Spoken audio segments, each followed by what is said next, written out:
Olá, este programa aborda os assuntos relacionados à teologia cristã protestante e como esta área pode lançar luz a diversos temas. Eu sou o Thiago Vercelino e você está ouvindo Praxis, um podcast sobre a prática teológica produzido pelas Faculdades Batistas do Paraná, a FABAPAR.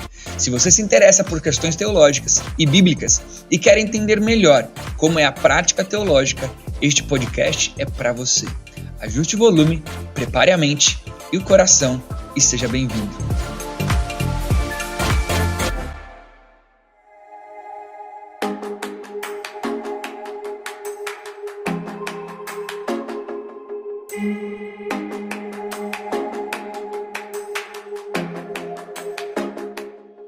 Olá pessoal, tudo bem? Que alegria a gente começar um podcast muito legal. A gente está muito animado com esse começo de projeto e a gente está aqui na FABAPAR, Faculdade Batista do Paraná, para nós conversarmos sobre áreas práticas do nosso dia a dia, da vida da igreja. Esse é o podcast Praxis e eu quero caminhar junto com você para nós conversarmos um pouquinho sobre a prática da teologia no contexto cristão, evangélico, né? E hoje o nosso tema é para falar um pouquinho sobre artes. Vamos conversar sobre artes, a prática da arte. Você já deve estar pensando, eles vão falar de música, de louvor na igreja. Calma, fica com a gente. Nós vamos englobar aí tudo que fala sobre arte no contexto cristão, tá bom? E para falar sobre esse assunto, tenho duas pessoas muito especiais que eu queria que você se empolgasse junto comigo. Então, tá junto com a gente. Gente, aqui é a Thalita Todeschini, professora da FABAPAR, da ênfase de louvor e adoração. E é muito bom estar contigo aqui, Thiago. Vai ser muito legal a nossa conversa, tá bom? Além da Thalita, tá com a gente? Oi, pessoal. Meu nome é Samuel Barros. Eu sou o irmão da Thalita. Todo mundo conhece assim. E sou ministro auxiliar de adoração e arte aqui na PIB de Curitiba. Estou muito feliz em bater esse papo com vocês. Também é professor da FABAPAR, então, né? É isso aí. Todo mundo aqui em casa. E para a gente conversar sobre esse tema de arte, né? A gente tem dois convidados aí que são bem peritos no assunto, né? Estudaram sobre isso, fizeram as teses de mestrado, conversando, se relacionando com essa temática. E eu queria, para a gente entender um pouquinho, antes de falar, né? Vamos falar de louvor na igreja. Não. Por que a gente não vai falar de louvor? Que vocês veem essa realidade da arte dentro da igreja? Olha, a arte, ela precisa estar dentro da igreja porque ela foi criada para a glória de Deus, né? Então, tudo que foi criado para a glória de Deus precisa estar no ambiente eclesiástico e fora dele. Então, eu acho muito bacana a gente estar conversando sobre isso, porque apesar de parecer um assunto batido, ele não é conceitualmente, né? A gente tem muito achismo, a gente ouve muita gente que acha certas coisas, pensa certas coisas, mas quando a gente vai estudar um pouco da teologia, vai estudar um pouco da história, principalmente, de como o protestantismo se relacionou com a arte, a gente vai entender, né, um pouco desse nosso afastamento e falta de conhecimento, falta de habilidade em conversar sobre o assunto, né? Um assunto tão relevante na nossa cultura. Poxa, vamos olhar para a nossa cultura? A arte, né? O papel que ela tem, a comunicação. Hoje em dia, arte com comunicação se mistura muito, principalmente nas mídias sociais. Então, a gente precisa falar. Você que está ouvindo a gente aí, a Thalita já deu uma boa de uma deixa, fica tranquilo, porque vai chegar um podcast para a gente falar sobre comunicação. Então ele já está fazendo o jabazinho aí dos próximos episódios. Mas, Samuel, como que você faz a leitura do assunto arte dentro da igreja hoje? É bem visto? É mal visto? Talvez um pouquinho da tua própria experiência, da sua própria igreja, ou do que você tem visto por aí. Qual é o diagnóstico você faz sobre o assunto arte dentro da igreja hoje? Eu acho que a gente precisa cada vez mais estudar e refletir sobre a arte. Eu acho que a gente tem uma carência muito grande de pensadores pensem a arte no contexto da igreja brasileira, no contexto da sociedade brasileira. Até complementando um pouquinho o que a Thalita falou, a arte, ela não foi criada apenas para a igreja, a arte, o talento artístico foi dado ao homem para o exercício, inclusive, da sua profissão. Agora, como todo o nosso ser, tudo que nós fazemos deve ser para a glória do Senhor, seja num ambiente que hoje a gente chama de ambiente eclesiástico, ou num ambiente fora da igreja. Então, a arte, ela tem que ser usada para a glória do Senhor, onde quer que ela esteja acontecendo. Só que só consegue fazer isso aquele que tem uma experiência pessoal com Cristo e faz o resgate da sua vida como um todo para a glória do Senhor. Então, no contexto brasileiro, a gente tem muita confusão sobre o que é arte, muito por causa da nossa história, das concepções que nós temos como sociedade, da evangelização que nós sofremos. Então, existe muita confusão que está no imaginário da igreja brasileira, mas que é apenas um imaginário, não é científico, não é teológico, a gente precisa resgatar. Legal. Se você fosse explicar para a gente, Thalita, o porquê que todo mundo faz a ligação de arte com música, né? Vamos falar de adoração na igreja. Ah, tá. O Ministério de Louvor é um ministério muito legal. Por que você acha que isso acontece? Isso é muito natural na nossa cultura, né?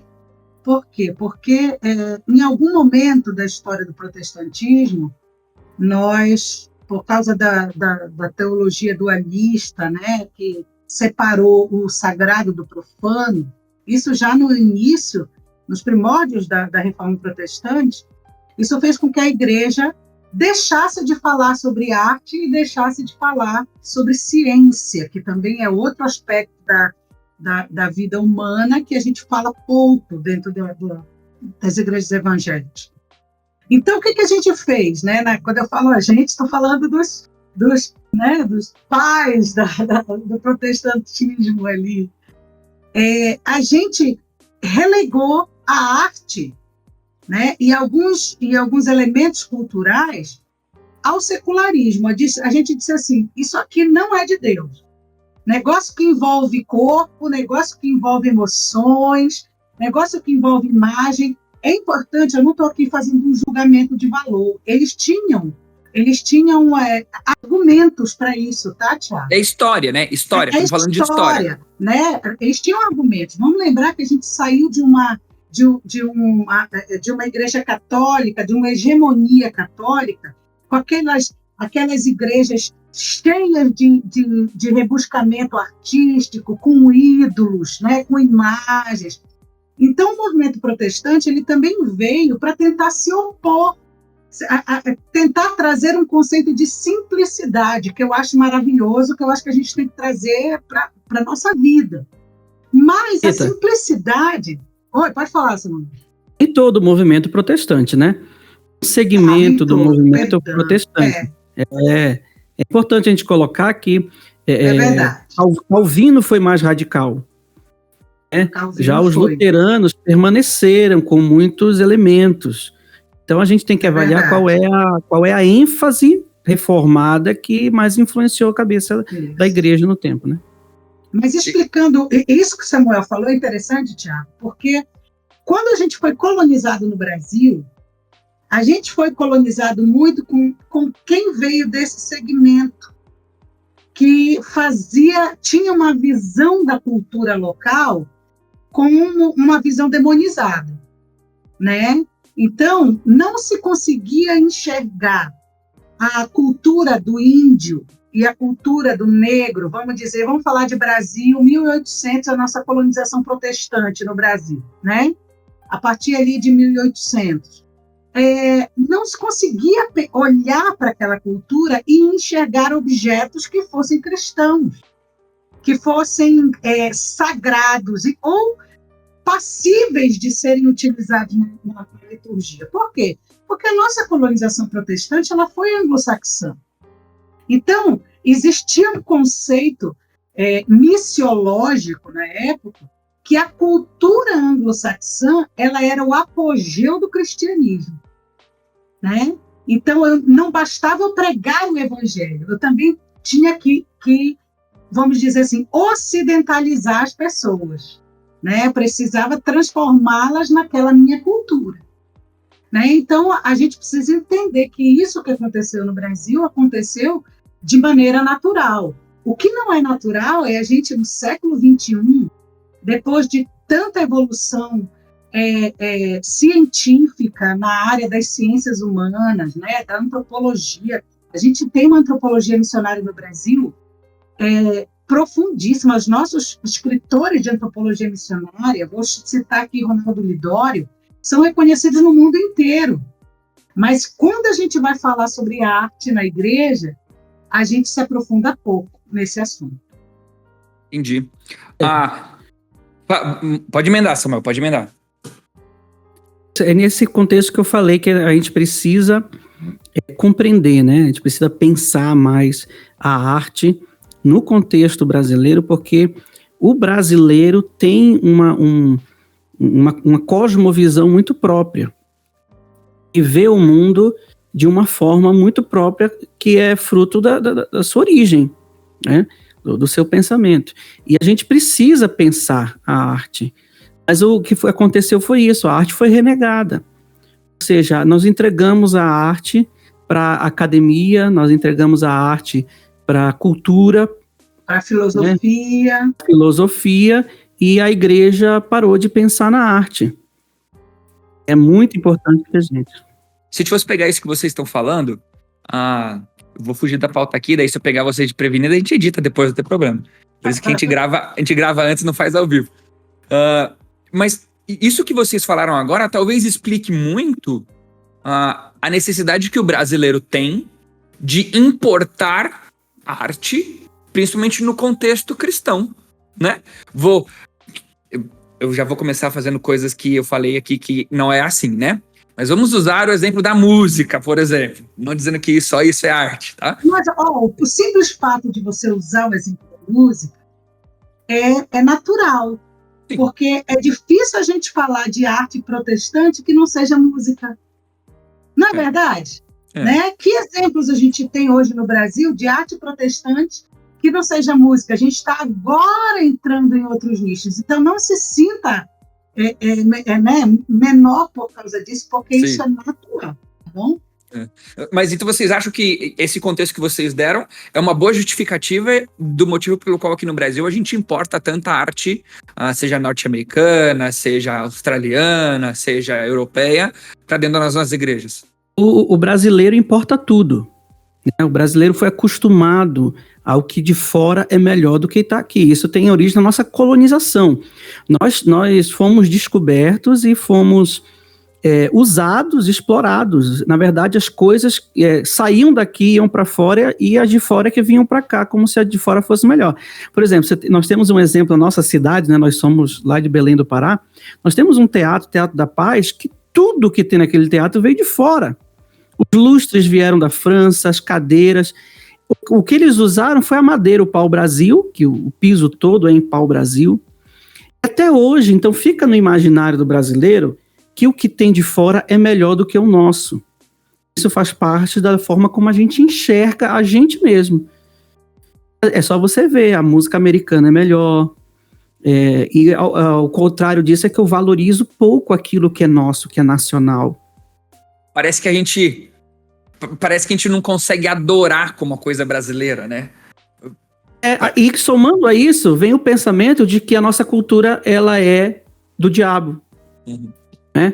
Então, soma-se a esse pensamento o tipo de evangelização que nós sofremos. Tivemos no início do século XX um movimento, o tropicalismo, alguma coisa que tentou trazer a cultura brasileira, e foi muito forte isso, né? Muitos compositores brasileiros começaram a ser conhecidos mundialmente. Só que daí vem um outro efeito, que é mais recente, que é o que a gente chama do globalismo, onde a cultura global ela se torna mais importante do que a cultura local.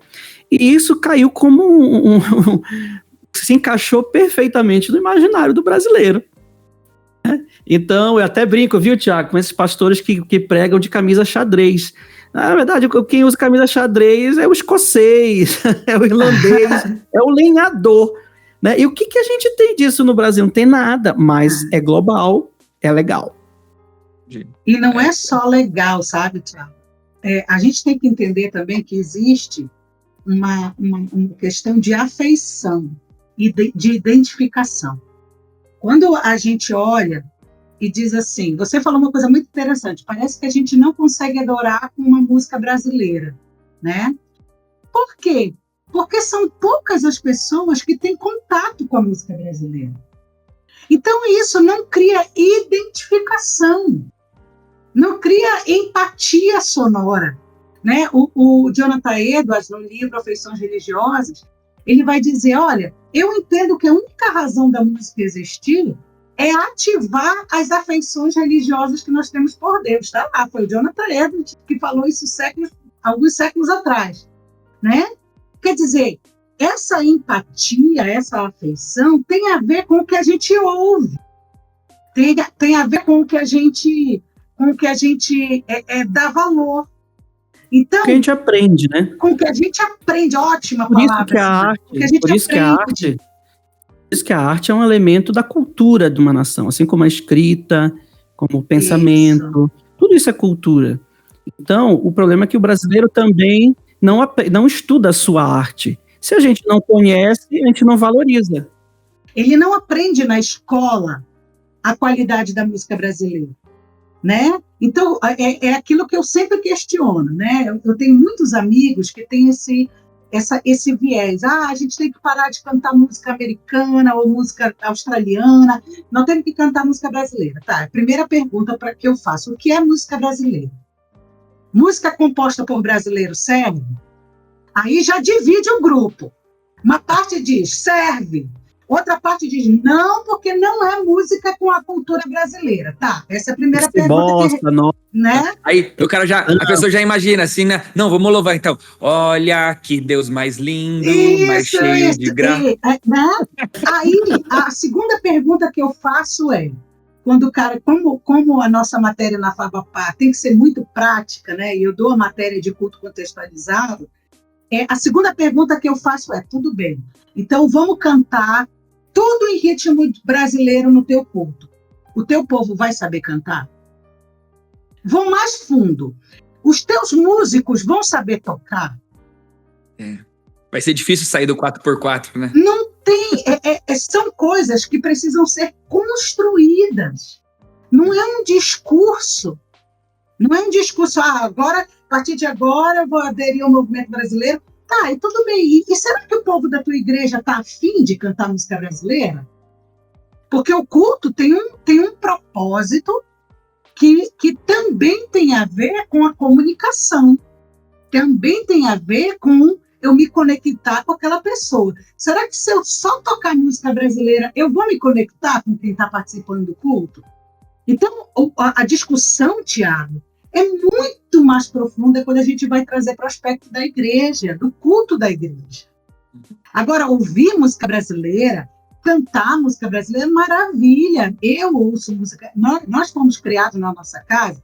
Na nossa época, meu pai e minha mãe eram funcionários públicos federais, nunca tiveram muito dinheiro. Mas quando lançou, não sei se você lembra, não é da tua geração, eu acho, um aparelho de CD que você colocava 5 CDs. Né? Isso tinha antigamente, tá? No nosso 1900 e bolinha. Aí sábado era o dia da gente limpar o quintal de casa, limpar a casa. O que meu pai fazia? Ele colocava 5 CDs. Aqueles 5 CDs era muito engraçado, sabe por quê? Porque tinha Tom Jobim, no outro CD era Chitãozinho Chororó, no outro CD era música cristã, no outro CD... Isso faz com que a gente tenha amor pela música brasileira. Uhum. Agora, a gente achar que vai colocar no culto uma bossa nova e vai despertar nas pessoas a paixão pela música brasileira, eu sinto, para mim, é uma ingenuidade. E vamos colocar um outro ingrediente nessa conversa? Ótimo.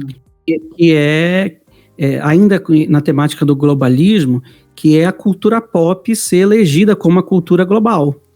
Então, você tem influência disso, e as gravadoras, aí a gente vê o mercado gospel, surgido aí na década de 90, por ali. Antes, 70 já tinha um pouco, mas não era como é agora. Mas o mercado mesmo, né? Onde as gravadoras, por exemplo, a Sony Music resolve ter um setor de música evangélica, música gospel. Então você vê que existe a propagação muito maior, né? Então aí os meios de comunicação começam a tomar conta da cultura. E eles é que ditam o que é a cultura. E aí vem um pouco da nossa reflexão como igreja, né? Até que ponto nós estamos sendo a contracultura desse mundo? Até que ponto a gente está sendo luz e sal, ou a gente está indo, deixa a vida me levar, né? Daqui a pouco daqui a pouco é o que a gente está cantando na igreja, deixa a vida me levar. E a igreja tem assimilado esses conceitos. Eu tô gostando muito da conversa porque a gente não tá... E talvez pessoas um pouco mais sistemáticas tenham dificuldade com isso, né? A gente tem que entender que qualquer pessoa pode estar ouvindo a gente. Mas a gente não tá fechando muitas coisas. A gente tá mostrando o cenário. Olha, é assim. É o que tá acontecendo. Talvez um jeito de a gente começar a fechar um pouquinho algumas coisas no nosso bate-papo aqui seria se a gente começasse a olhar para alguns princípios que pudessem nortear a gente. Talvez princípios bíblicos, talvez alguns princípios sociais, científicos, de cultura, que nos ajudassem a começar... Eu gosto muito dessa expressão, colocar cercas. Dentro da cerca, a gente é livre, mas dentro da cerca. Então vamos colocar algumas cercas para a gente poder aplicar depois isso tudo dentro dessas cercas, né? O que vocês diriam assim sobre alguns princípios bíblicos, sociais, científicos que pudessem nos ajudar nessas cercas? Vou começar então, né? Acho que o primeiro princípio que a gente precisa entender é que toda a arte foi criada para a glória de Deus. Toda a arte. Vou falar o nome do artista considerado secular aqui, mas não é propaganda não, tá? Mas quando Deus criou a Ivete Sangalo e ela estava dentro da barriga da mãe dela, foi Deus quem deu a ela uma habilidade artística. O diabo não tem a condição de fazer isso. Deus deu a ela a voz, aquela voz. Quando ela nasceu, assim como eu, como você, como qualquer um, foi lhe dada o direito de escolher, dar glórias ou não a Deus, né? Mas o princípio elementar de Deus ter lhe dado aquela habilidade foi para o louvor da sua glória. Isso, né? Ajuda até a gente a jogar fora aquela frasezinha, né? Essa é a música de Deus e essa é a música... Não, toda música é um dom que Deus deu. Toda habilidade artística, né? Isso. Tem um texto que a gente não pode usar para isso, mas tem um texto do Tiago que diz que toda boa dádiva e todo dom perfeito vem do Pai das Luzes, né? Se a gente for pensar que boa dádiva também podem ser os talentos, né? As habilidades, a gente tem que entender que foi Deus que deu.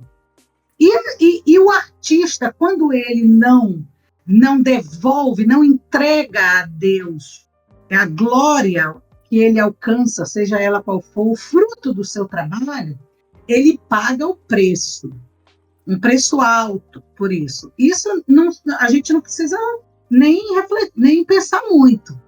Quantos artistas famosíssimos que chegaram no ápice, mas não encontram a razão de vida, se matam, não conseguem parar num casamento. E, infelizmente, a gente está vendo isso até no meio gospel, né? Por quê? Porque não entenderam que o propósito de Deus ter lhes dado aquele talento é único. É o propósito de devolver a glória ao Senhor. Você pode receber glória, você pode alcançar fama, não é pecado ficar famoso. Pecado é tomar a glória para si, é não devolver a glória a Deus. Então eu posso ser uma bailarina de uma grande companhia de dança, que não precisa ser cristã. Mas se toda vez que me derem oportunidade, eu vou dizer, eu agradeço a Deus, porque foi Ele que me deu esse talento. Então eu devolvo a Ele. Eu não preciso estar na igreja para fazer isso. Eu posso fazer isso em qualquer lugar. né? Então a gente precisa ter a compreensão que todo artista foi criado para o louvor da sua glória. Jesus disse: as pessoas vão ver as boas obras de vocês e vão glorificar o Pai. O problema é que a gente quer realizar boas obras, a gente alcança às vezes sucesso, glória, dinheiro, mas a gente não quer devolver para Deus o que lhe é devido. Samuel quer falar. O pecado, né? O pecado do homem. Por isso que o papel da igreja é importantíssimo. O homem vai viver lutando contra a sua natureza pecaminosa e a igreja tem um papel fundamental no cuidado, no pastoreio, mentoria dos artistas, né? Eu queria acrescentar mais dois, mas eu posso falar um agora e o outro posso falar depois. Mas um outro valor que é importantíssimo para a gente é buscar a excelência em tudo que a gente vai fazer. Agora eu escuto menos, mas já escutei muito. Música de igreja é música ruim, né? Eu já fui cantar em alguns lugares, já fui tocar em meios que não eram a igreja, e a gente vê o preconceito, que a gente diz: eu sou músico de igreja, eu sou um ministro de uma igreja batista. O cara pensa que você não canta, que você não toca. E eu fui justamente acompanhar um trompetista num concurso que ele ia fazer. O coral vai cantar em outro lugar, coral de igreja, o coral da igreja é ruim. Então a gente também tem que buscar a excelência. Eu levei meu violão para arrumar esses dias, e daí eu conhecia o dono da loja lá que eu tava arrumando, o luthier. Na verdade eu conhecia, ele também era luthier, mas eu conhecia o cara que ficava na frente ali. O luthier não era quem faz. Aí eu tava lá, fui pegar meu violão, daí ele virou e falou assim pra mim: você faz o quê? Eu falei: eu sou pastor. Ele: que legal, não sei o quê. Aí a segunda pergunta foi: você toca em algum lugar ou só na igreja mesmo? Isso podia mesmo. tocar na igreja, então, e já buscar. Então, buscar. É claro que a gente vai ter comunidades muito simples, que fazem música simples, né? O que eu estou falando aqui, o conceito também de excelência precisa ser bem entendido.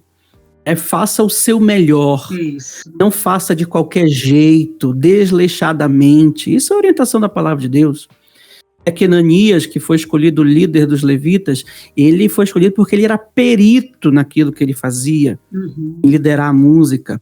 O próprio texto de Colossenses 3:23 vai nos orientar: tudo que fizerem, façam de todo o coração, como para o Senhor e não para os homens. Às vezes a gente entende esse de todo o coração: eu tenho que fazer de boa vontade. Não, o coração é o centro da vida. É dali que partem tudo no imaginário judaico. Então, façam tudo de coração, façam da melhor forma, que envolva o intelecto, os sentimentos, que envolvam todo o seu corpo. Então, a gente tem que parar com essa história de que música de igreja faz de qualquer jeito, né? O músico da igreja, o artista da igreja, seja o cara que vai pintar a parede da igreja, ele tem que fazer da melhor forma, e não só na igreja, em qualquer lugar que for fazer, sabe? A gente tem uma cultura, e vem muito por causa dessa ideia do pop, né? Eu gosto muito da teoria da janela quebrada, de James Wilson e George Kelly. É interessante, esse estudo foi feito em Chicago, numa época de grande criminalidade, onde a cidade vivia pichada, quebrada e tudo mais. E eles resolveram mudar esse paradigma. E quando se tinha uma janela quebrada num prédio, eles consertavam logo. Porque eles descobriram que se tem uma janela quebrada no prédio, em poucos dias outras janelas serão quebradas. Por quê? Porque se está quebrado, eu termino de quebrar. Outro exemplo que eles colocaram é o lixo na rua. Se tem um pacote de lixo na calçada, se você não te retirar aquele pacote de lixo em poucos dias, outros pacotes de lixo vão surgir no mesmo lugar. Então, o que Chicago fez na época? Ele começou a trabalhar na beleza da cidade.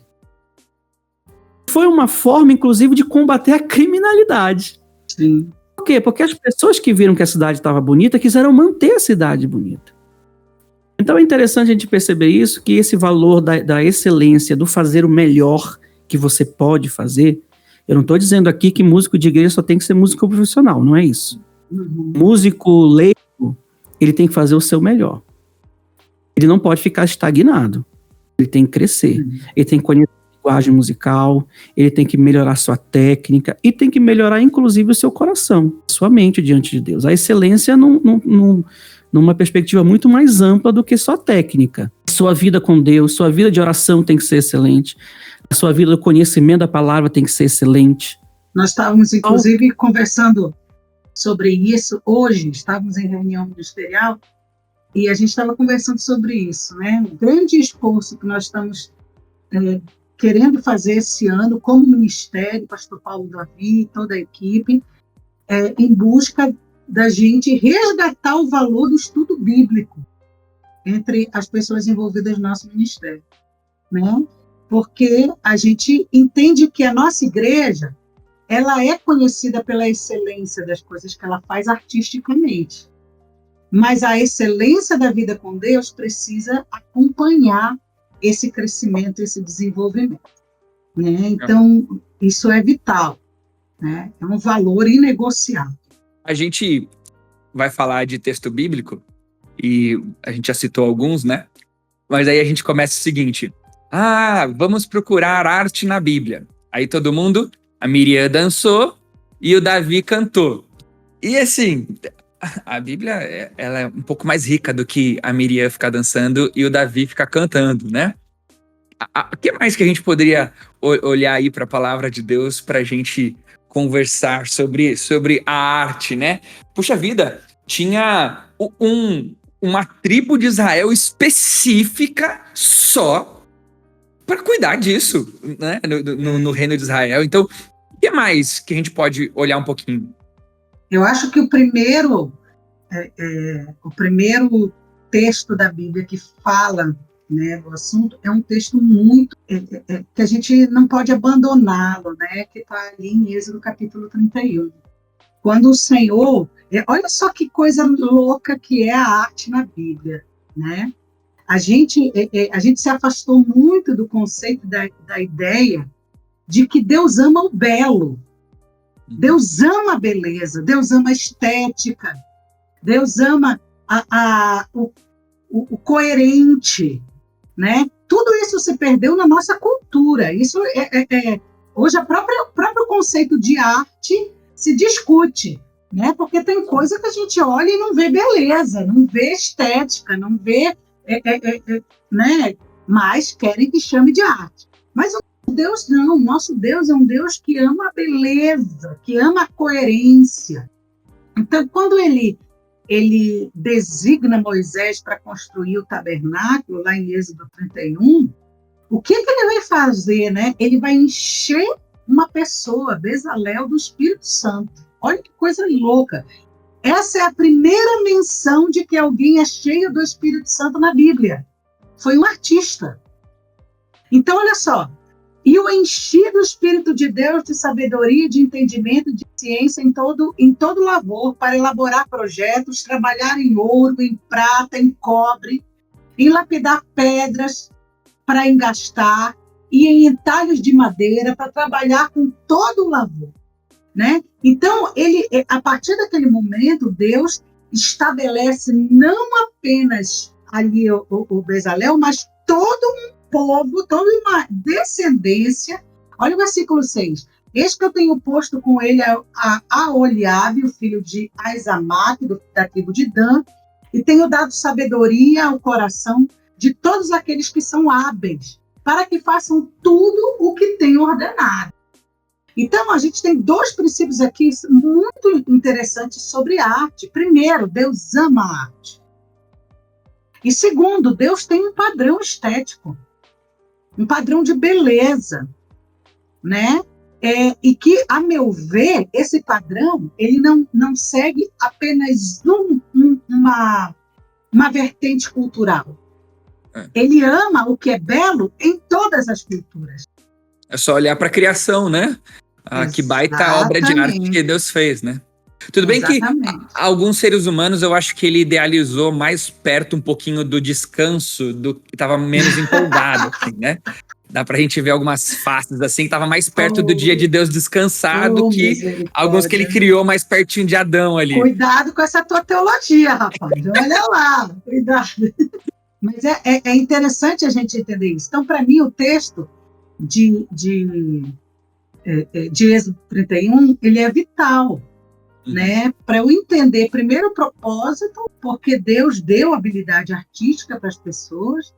Segundo, para a certeza de que Deus ama o que o Samuel falou, o que é excelente. Olha só, o que dá a entender no texto é assim: os caras não vão conseguir fazer o que eu quero, o que eu estou planejando. Olha só. Então eu vou dar para eles uma habilidade para que eles consigam realizar a obra, o trabalho, né? Que daí é um conceito diferente, porque o conceito bíblico da obra de arte é completamente diferente da nossa cultura, né? Ali tem um aspecto de trabalho, né? Existe um posicionamento social ali que não é diferente de qualquer outra pessoa, né? Diferente da nossa cultura que endeusou o artista, né? Isso é completamente diferente. Nós precisamos compreender aqui, tá? E daí eu tenho que entender. Poxa, eu sou um artista no mundo? Meu primeiro propósito tem que ser perguntar para Deus: Deus, qual é a beleza que o Senhor quer que eu realize nesse mundo? Quando a gente vai pensar na arte, assim como eu acho que qualquer espaço da vida cristã, a gente acaba, por estar em destaque, né? A arte é uma coisa que normalmente é vista. Não significa que ela é feita para ser vista, né? Eu posso fazer uma arte no meu quarto e deixar comigo ali para sempre. Eu glorifiquei a Deus com a minha dedicação para aquilo que eu fiz. Mas normalmente quando se promove arte dentro da igreja ou qualquer outro lugar, é algo que é visto. E a gente acaba criando, por causa disso, ícones, né? A fama, automaticamente alguns deles acabam se tornando líderes dessa arte, né? Então, vou dar um exemplo. Se eu quisesse começar a falar sobre arte, princípios de arte, a primeira coisa que iam fazer comigo é: Thiago, qual a sua experiência no assunto e tudo mais? Então é muito mais fácil pessoas que, por causa da arte, têm alguma notoriedade, e a partir disso elas exercem uma influência de cima para baixo. Acho que surge aí alguma coisa para falar sobre essa liderança artística, né? Como que a gente lida com isso, Samuel? Eu acho que a gente vive um perigo no nosso tempo e considerar qualquer artista que tem fama ser líder. Nem todo mundo que tem fama é um líder, mas isso é do nosso tempo, né? É o popstar, tá no nosso imaginário. O famoso, ele acaba sendo influenciador. Eu acho que tem esse papel. Se ela não serve para glorificar a Deus, ela vai servir para outras formas de glorificação, de influência. Então, isso é uma questão. Ela sempre vai influenciar a arte, ela sempre vai impactar, porque o belo impacta, porque as linguagens artísticas, elas mexem com o ser humano de uma forma muito intensa. Então, elas vão causar algum impacto na vida das pessoas. O grande problema que eu vejo hoje, que a gente precisa, por causa dessa questão do popstar, do famoso, a gente deixou de avaliar os pressupostos daquela pessoa. Isso. Quais são os valores que ela tem? Quais são as ideias que ela propaga? Qual é a cosmovisão, né? A fama dela ficou mais importante do que aquilo que ela crê. Então, a gente precisa, como cristão, nós precisamos olhar com outros olhos todo esse cenário que a gente tem. Então, eu vejo muito cristão endeusando esses caras. E a gente tem, inclusive, artistas gospel que são endeusados. Na hora que abrem a boca, misericórdia. Abre a boca para falar besteira. Aí vem a questão do quê? Infelizmente, por causa desse distanciamento da igreja quanto ao tema arte, ela também se distanciou da formação de líderes artísticos. Isso. E ela jogou isso para as academias seculares. Ela deixou esse assunto para fora do meio da igreja. E hoje ela está sofrendo por isso. Porque aquelas pessoas que ganham destaque, que ganham fama, muitas delas não têm preparo. Não tem preparo para fazer isso. Então a igreja precisa assumir esse papel. Se colocar uma pimenta nessa história aí de Samuel, Manda aí, não sei Thalita. se dá tempo de pôr pimenta mais, né? Mas vou pôr uma pimenta. Tem um filme que foi muito ovacionado no Brasil, que é aquele, o nome daquela música, Fico Imaginando, né? Como é que é o nome do... Oi? É um filme... O filme americano, cristão. I Can Only Imagine? I Can Only Imagine, né? Não sei o nome em português do filme. Quando o filme saiu, eu fiz uma crítica muito grande ao filme, inclusive coloquei na minha dissertação de mestrado essa crítica. Por quê? Porque ficou claro no filme, veja bem, o filme tem duas abordagens. Uma é a vida do cara com o pai dele, a restauração que ele viveu. Lindo isso, não tenho o que dizer. Mas quando o filme vai retratar a verdade artística, ele era completamente oposto à visão bíblica do que deve ser um artista no reino de Deus. Por quê? Porque esse cara, ele teve a oportunidade de ser pastor de igreja, de ser ministro de igreja, de ser tudo, mas ele não queria. Por quê? Porque ele queria ficar famoso. Esse era o objetivo dele, né? Esse era o alvo dele. Ele queria ficar famoso. E ele conseguiu. E aquilo me assusta profundamente, porque a gente vê muita gente aplaudindo, entende? Como se o ápice da vida cristã fosse você ficar famoso, né? Então, isso que o Samuel está dizendo, o fato de alguém ficar famoso não quer dizer que ele tenha maturidade para ser líder. Se você está lá na tua igreja, tem aquele carinha que canta super bem, e ele ministra louvor na tua igreja, ótimo. Mas isso não quer dizer que ele é o cara que tem que ser o teu ministro da igreja, que vai tomar decisões importantes, que vai influenciar outras pessoas de outras maneiras. Então, a gente precisa desconstruir isso, né? A gente ainda é muito focado na performance e não na formação. A gente precisa... Isso não acontece só com o ministro de louvor, né, Thalita? A gente vê isso no pastor. O pastor tem aquele carisma, é um cara que se veste legal, é um cara que tem uma oratória boa, mas se você espremer o sermão dele, sai uma gotinha de Bíblia ali. O resto tudo é autoajuda, é um monte de coisa. Mas porque o cara tem 5 milhões de seguidores no Facebook, todo mundo olha ele lá. Isso aí. Então a gente tem que tomar cuidado com os famosos, né? Nós precisamos de influenciadores. E lembrando, Thiago, que a gente não pode controlar quem as pessoas da nossa igreja seguem na internet, mas a gente tem o poder de controlar quem se torna líder na nossa igreja. Sim. Então, tem muito líder, muito pastor, que reclama, mas é porque todo mundo gosta dele, mas é porque ele tem um grupo. Essa responsabilidade de dar liderança, isso é uma coisa que a gente aprende muito no ministério, né? Para quem você vai dar liderança, isso é responsabilidade de quem tem a autoridade para dar essa liderança. E da feita que você deu, meu filho, para você tirar, você vai sofrer muito. O apóstolo Paulo recomenda a Timóteo, né? Não te apresses em impor a mão sobre as pessoas, né? Procure pessoas experimentadas. Às vezes a gente apressa e impõe as mãos, ou seja, consagra uma pessoa a uma função de liderança que ela não está pronta. Não está pronta para isso.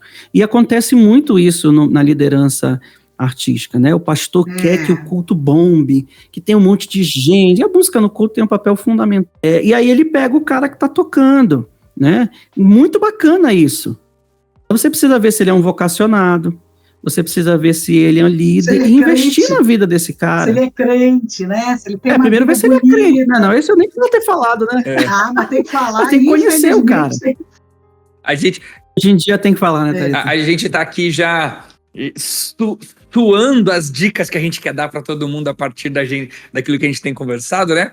Mas eu fico imaginando, quem tá ouvindo a gente deve ter surgido, né? Primeiro, ele pode ter olhado para o que a gente falou aqui e olhado para a realidade dele, seja dentro da igreja, seja numa instituição cristã, né? Seja numa escola missionária, né? É uma coisa que tem surgido bastante, né?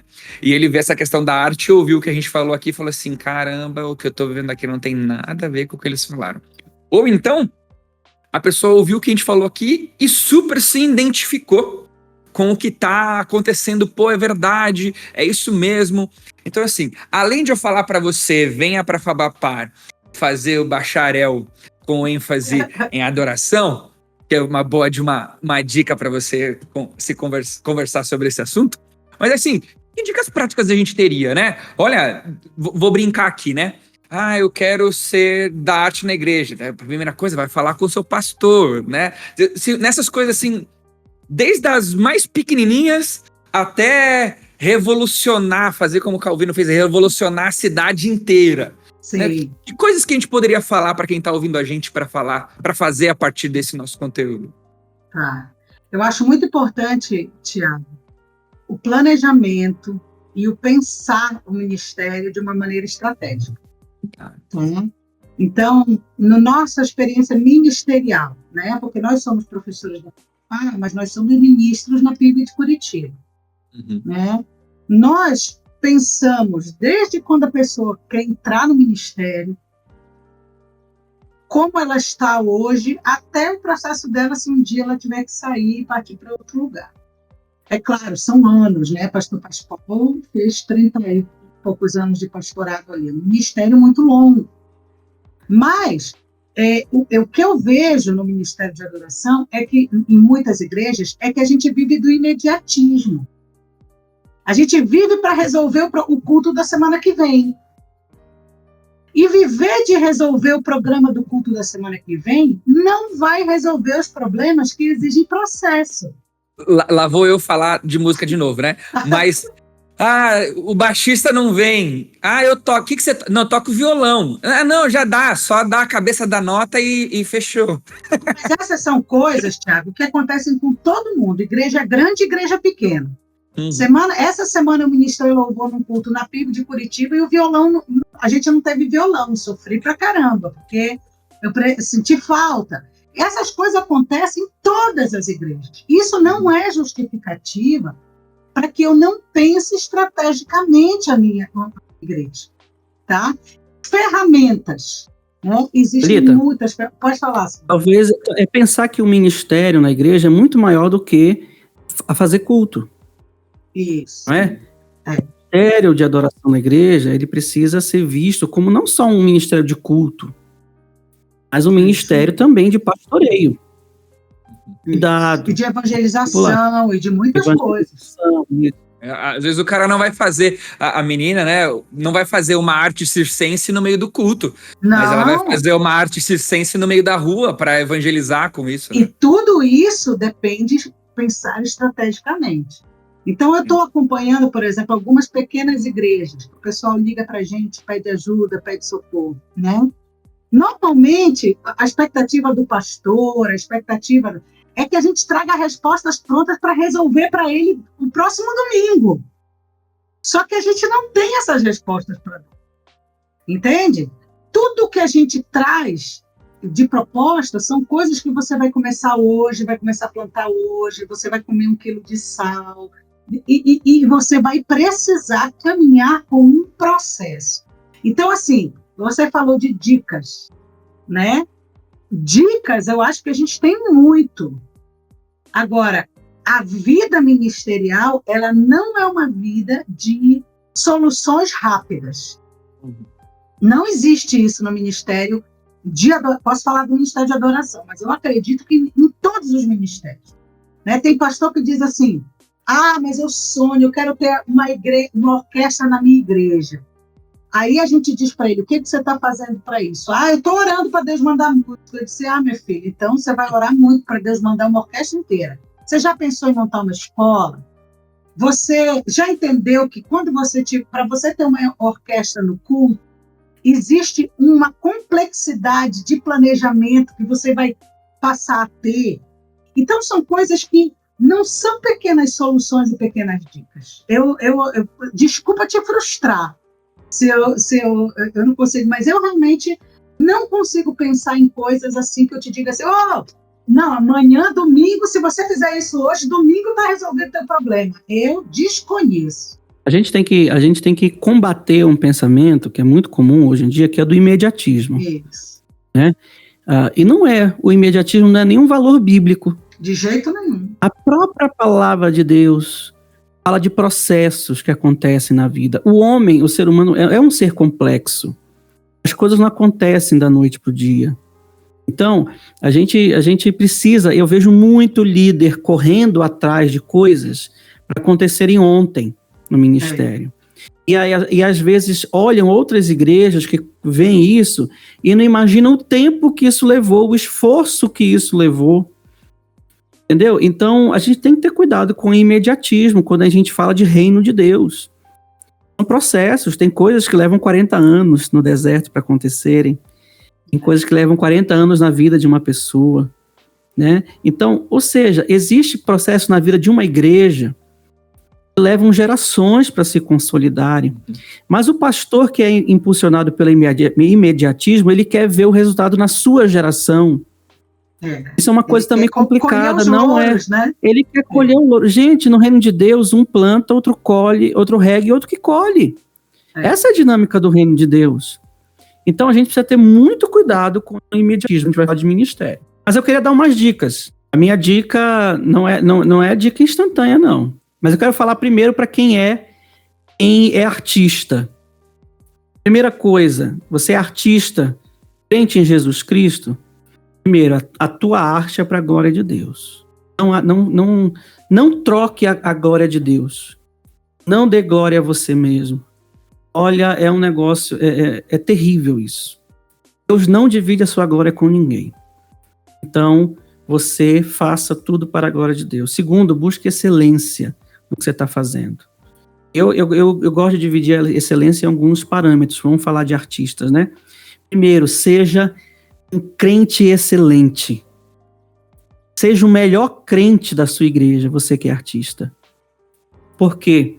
Porque fatalmente você vai estar em proeminência. Porque a arte vai lhe colocar em proeminência. Então seja excelente na sua vida espiritual. Seja o melhor crente que possa existir. Segundo, domine a linguagem artística que você tem talento. Olha, quem tem talento precisa conhecer. Porque a arte também é uma ciência. E você precisa conhecer a ciência da arte. Você precisa conhecer a linguagem que você está desenvolvendo. Se é música, estude música. Se é dança, estude dança. Se é a pintura, estude a pintura. Conheça as técnicas. E terceiro, busque capacitação na área de liderança, liderar pessoas. Quando a gente trabalha no reino de Deus, a gente trabalha com gente. A gente tem que saber lidar com gente. Ou coisa difícil é lidar com gente. Mas existem ferramentas que podem lhe ajudar. Essa é a dica para quem é artista e está ouvindo a gente. Você que é líder de uma igreja, você que está liderando uma comunidade, seja que tamanho ela for, pense seriamente num ministério com artistas na sua igreja. Não deixe os seus artistas ao léu. E vou dizer mais, não olhe para eles apenas como pessoas que você pode usar para fazer o culto da sua igreja. Porque infelizmente acontece isso. O artista só serve enquanto ele está tocando. Se ele se desviou, não quero nem saber dele. Já usei o que eu podia usar. Então pense num ministério eficiente, um ministério focado nos artistas da sua igreja. Porque a sua igreja, independente do tamanho que ela tem, Deus capacitou pessoas dentro da sua igreja com talentos artísticos. E você pode desenvolver esses artistas. Parece que artista, ele só tem duas palavras que vêm após ele, para o líder na igreja, o pastor, né? Ou o artista, ele é a solução dos problemas. Agora ele veio para solucionar todos os meus problemas, né? Não tinha ninguém para fazer o louvor, agora ele veio solucionar os problemas. Ou artista, ele é o problema. Ele nunca é um ser humano cristão, um indivíduo de família, nunca foi uma palavra feia, né? Mas assim, é comum a gente perceber artistas na igreja não sendo tratados como seres humanos integrais, né? Com família, com contexto, com inclusive trabalho, né? Trabalho durante a semana. Então o artista, ele é a solução ou ele é o problema? E vem muito de conta com isso que o Samuel falou, né? Tiago, isso é uma realidade triste. A gente recebe aqui na igreja muito artista machucado com isso. Muito. Não é pouco, não. Muita gente. Eles vêm para se esconder. Nossa igreja é muito grande. Ele vem para se esconder aqui, porque para ele voltar a exercer o ministério que Deus deu para ele, levam anos de cura interior. Porque essas pessoas vêm tão machucadas, tão decepcionadas, e elas se escondem. De repente a gente conversa e encontra, o fulano toca, fulano canta, fulano dança. Há quanto tempo você está aqui na igreja? Eu estou aqui há 10 anos na igreja, sentado no banco. Vários! Só deixando Deus me curar. Olha quanta gente, quanto potencial sendo desperdiçado no reino de Deus por causa dessas feridas. O ministério sempre vai trazer algumas feridas, né? Principalmente quando a gente permite essas feridas entrarem no nosso coração. O problema não são as feridas, são aquelas que não são tratadas. Essas é que adoecem o corpo inteiro. Então, olha, é uma questão muito séria. A igreja brasileira precisa levar em grande consideração o ministério com artista. Uma última pergunta para falar. Já tá acabando? A gente vai. Gente, nós estamos há mais de 1 hora aqui nesse negócio, gente. Pelo amor de Deus, vamos lá. Vamos ver se o povo vai curtir bastante aí para ver se ele volta. O povo deve escrever lá. Volta Samuel, volta Thalita. O Tiago também. Se a gente volta o Tiago aí também, mas volta aí para fazer mais um podcast. Mas uma última questão que eu tenho é o seguinte: talvez quem está ouvindo a gente esteja no processo de formação de artista ou formação teológica, ou aí está ingressando no ministério, mas ele ainda não tem a capacidade de tomar decisões. Ele ainda não é o responsável pela coisa. Ele não é o responsável pela agência missionária, ele não é o responsável pela igreja. Tem gente aí em cima dele. E talvez, ali bateu. Um pensa completamente diferente. E quem tá ouvindo talvez o podcast vai sair daqui empolgadíssimo, né? Agora, eu não sei o que, eu vou fazer assim, e daí eu já vou pintar a igreja de outra cor, porque vai contribuir para o evento que eu quero fazer, e eu vou trazer... Os imediatistas. Vai trazer um monte de outra coisa nova. Enfim, a pessoa tá empolgada.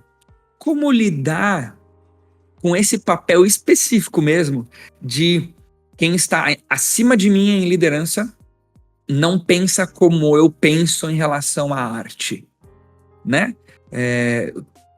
O que eu faço agora? Como...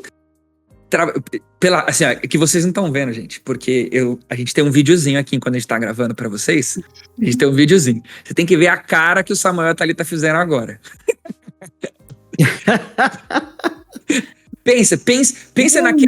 Pensa naquele artista agora que vem pra vocês toda semana dando uma ideia maluca que vocês não querem botar em prática. Essa é a nossa vida. Bem-vindo à nossa vida, querido.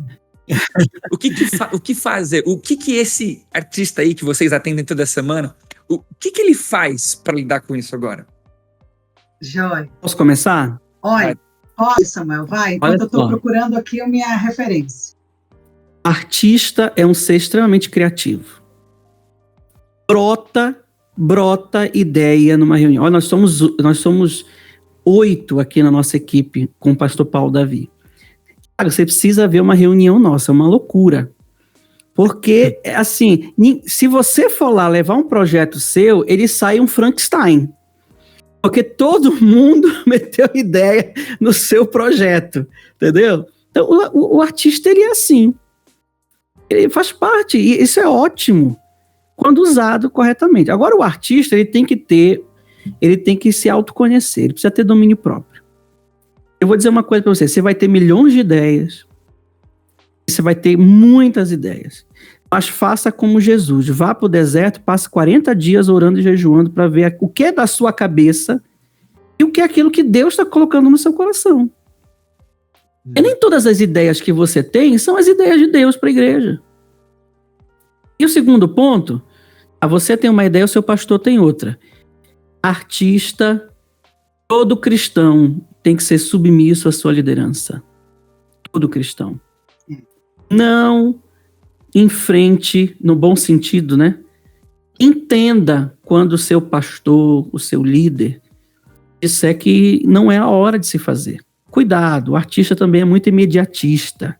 Ele quer ver o resultado. É só você ver aí, você posta um vídeo no Facebook, no Instagram, no TikTok, 5 minutos depois você quer ver se já tem 1 milhão de views. Né? Aí quando tem 10 pessoas que olharam, você fica meio decepcionado. Assim, só 10 pessoas curtiram meu vídeo até agora, já deu 1 hora. Vai ser tipo eu quando postar o podcast, né? Vou ficar entrando lá de 1 em 1 hora. Mas esse é o nosso tempo. Play. A gente fica sendo embalado por esse mundo acelerado e a gente esquece que as coisas têm processo. Então, respeite, seja submissa ao seu pastor. Agora, se aquilo que Deus te falou no deserto é convicção sua, compartilhe com o seu líder. Porque assim como Deus falou com você, Ele pode falar com o seu líder. Juntos vocês podem sonhar isso. Então, líder, artista, tenha domínio próprio, tá? Desacelera um pouco e faça aquilo que Deus te autorizou a fazer. E se Deus te autorizou, Ele vai colocar parceiros no ministério com você. Se não colocar é porque talvez ele não tenha autorizado, você que tá meio confuso. Isso é uma coisa muito séria, Tiago, que você está falando. Tem um autor, eu estava procurando aqui e acabei não achando. Se eu soubesse que você ia fazer essa pergunta, eu tinha me preparado, tá? Para falar o nome do autor. Te grava outro podcast depois só para isso. Eu acho que é o Stetson, que ele vai falar da diferença entre questões de preferência e questões de verdade. A gente precisa ter a compreensão de que muitas das coisas que nós queremos fazer são questões de preferência. E que muitas questões que as pessoas querem são questões de preferência. Elas não estão erradas, ninguém está errado. Agora, eu como líder, ou como alguém que estou debaixo de um líder, eu também preciso entender que o meu líder tem questões de preferência. E que, por causa da preferência dele, e ele tem esse direito, porque é o líder, para mim, o maior modelo disso é Davi, e o respeito que ele tinha por Saul, mesmo já tendo sido ungido rei por Samuel. Davi tinha um respeito, não aqui dizendo que teu líder é Saul, né? Mas eu estou dizendo, até um líder como Saul foi respeitado por Davi. Então a gente precisa entender assim, existem questões de preferência. Eu queria que fosse assim, eu gostaria que fosse assado, eu penso que seria melhor assim. Aí eu preciso buscar o Senhor, e daí tem a ver com os 40 dias que o Samuel falou ali, para entender quais são dessas coisas, questões que são de preferências e questões que são de verdade. São projetos de Deus para a minha vida ou para a igreja. São coisas completamente diferentes. É igual... Oi, pode falar. É igual marido e mulher. Assim, ó. A meia tá jogada lá na sala. Tira a meia da sala. Isso é questão de preferência sua ou é um pecado meu? Isso é uma questão de preferência. Então, vamos discutir a preferência até o fim. Né? Amor, eu te amo, viu? Não sei se você vai ouvir essa parte do podcast, mas eu te amo. É uma questão... né? Agora, o que são aquelas coisas das quais eu vou te dizer assim, você não tem que se submeter, são aquelas coisas que vão contra a verdade. E daí são os valores bíblicos, né? A gente costuma, Samuel falou aqui da nossa reunião ministerial. Nem tudo que o pastor Paulo Davi traz, a gente concorda.